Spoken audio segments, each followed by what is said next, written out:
Blessed morning sa tanan. So gusto na ko i-share now ang pulong sa Ginoo diya sa Philippians 4:19. Diin na ng pulong sa Ginoo.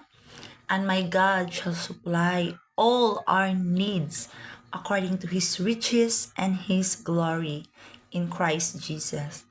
Very nindot kaayo ang pulong sa Ginoo nga nagpaghinumdum nato that there is nothing to worry.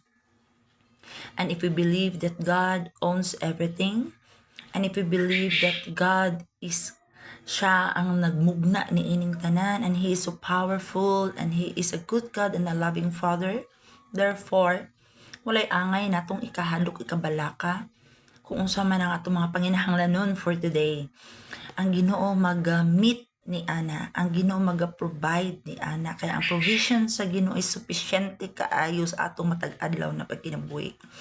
So kung unsa man atong mga needs for today, ang atong gikinahanglan sa ato ang spiritual life, sa atong emotional life, sa atong social life, every aspect, no, sa finances na to, every aspect, no, ang Ginoo maga-supply ni anang tanan.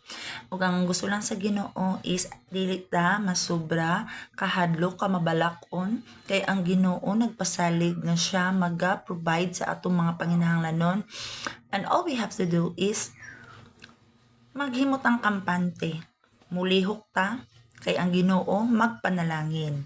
Ang importante lang jud ana igsuon, mulihok ta, kay ang Ginoo magapanalangin sa ato ang tanan natong ginabuhat, because He's the God of blessing, and He promised us that He will provide our needs for today.